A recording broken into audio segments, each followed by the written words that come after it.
The use of the hexagram is said by Doc to be very symbolic and seems to represent the occult concept of a Christ figure, just as the Maitreya was for Nicholas Roerich and Henry Wallace. But what Christ do they mean? Doc believes the pattern of hexagrams in the design of the dollar bill provides the clue. If we take a look at the 13 stars directly above the head of the eagle and connect the dots, you will see where the very first hexagram is located. And if you notice that surrounding the hexagram is the 28 guidelines that make a circle.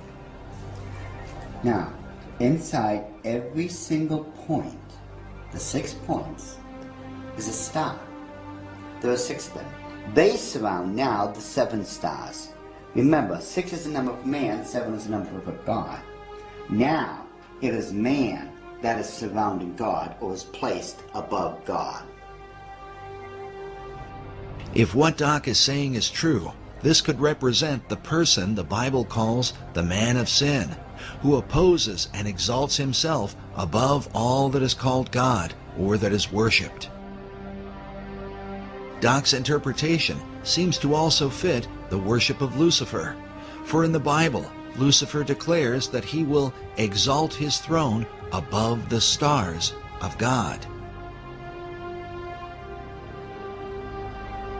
Next, Doc claims a second hexagram can be found by connecting the various points where the much talked about number 13 is represented. And don't try to tell me it's the 13 colonies. There are 13 stars above the eagle's head, 13 stripes in the shield, 13 leaves on the olive branch, 13 arrows in the eagle's talon, and then 13 letters in the phrase E pluribus unum, which makes for 2 points on either side of the eagle's head, for the 6 points total of the hexagram.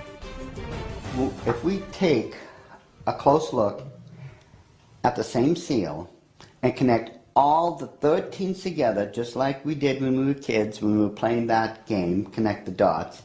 Once we connect all the 13s, it becomes very apparent where the second hexagram can be found. In this one, which is very obvious, already comes with a circle around it.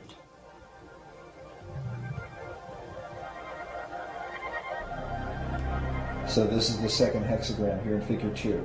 Yes. And then where's the third hexagram? The third hexagram can be found on the other part of the Great Seal.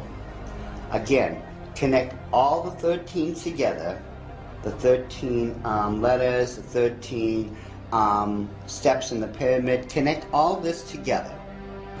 And you'll note with the circle that's already there, it forms the third hexagram.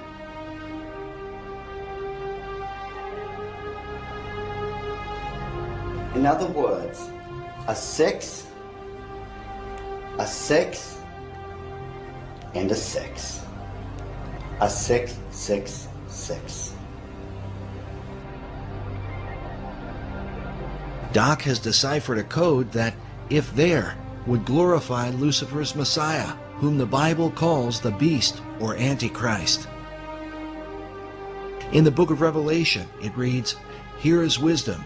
Let him that hath understanding count the number of the beast, for it is the number of a man, and his number is 666." Could there really be 3 6-pointed hexagrams on the dollar bill? Once we start at the base of the pyramid, which is the foundation of all things, and follow the design of the hexagram itself, you're going to find out something very startling. We go from the M and follow the symbol all the way up to the A. The A cuts directly underneath the eye of Lucifer all the way to the S. The S connects all the way down. It goes in between the V and the I and connects all the way to the O. And following the symbol, the O connects up and over along the symbol of the hexagram to the word N. in perfect sequence. It's M-A-S-O-N, Mason. It's not what a lot of other people have espoused, that the symbol connects down to the M in Seclorum and that the word is an anagram or something like that. Those people who are doing that obviously don't know what they're talking about, or they don't know how to plagiarize me correctly. Because the Order of the Illuminati have stated, and always will state, this is perfectly spelled out to be M-A-S-O-N, Mason.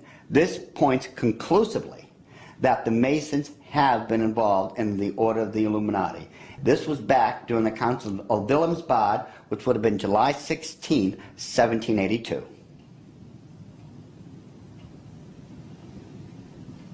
All right, so what are we seeing? Now, if we look at the bottom one of the reverse side of the dollar bill, you'll see on the right-hand side that, again, there's a lot of busy intersecting diagonal lines. Yet, if we apply the same principle we just used to reveal the hidden hours of the Illuminati and apply it, we will find that there is now a skull-faced winged demon. And it is very obvious, once you take away the background, the busy noise, it becomes very apparent what it is and that it's been there all along. And if we just simply go and enlarge that section, just start with a small one, and just keep enlarging it, and enlarge it even more, even with the background noise there, as I call it, I think it becomes very apparent what we are now looking at. That it is still a skull-faced winged demon. And it is these demons that are protecting and blessing the two great seals of the Order of the Illuminati. And it would make perfect sense that it had to be demons used to protect these seals, since I am convinced it was those same demons that handed them over to Thomas Jefferson when they first created them.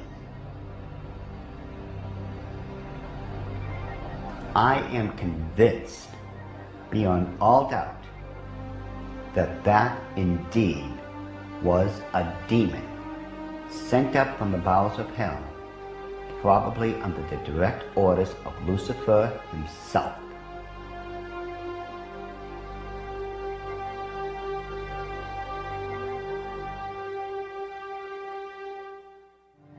Doc Marquis makes it clear that he is no longer involved in the occult, and that since becoming a Christian, he has dedicated himself to warning others about the activities of the secret societies that worship Lucifer.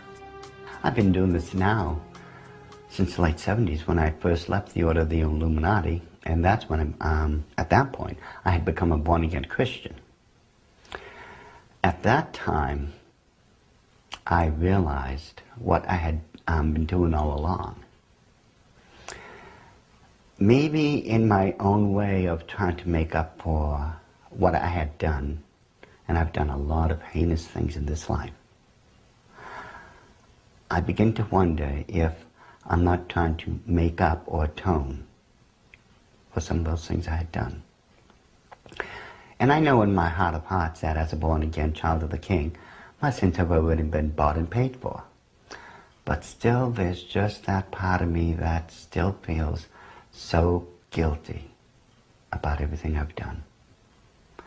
So it could be in my own way, and I'm somewhat convinced that in my own way, I'm still trying to make up for all those crimes I was guilty of when I was in the Illuminati. Doc makes it clear that he believes demonic forces were behind the design of the dollar bill and are working through secret societies.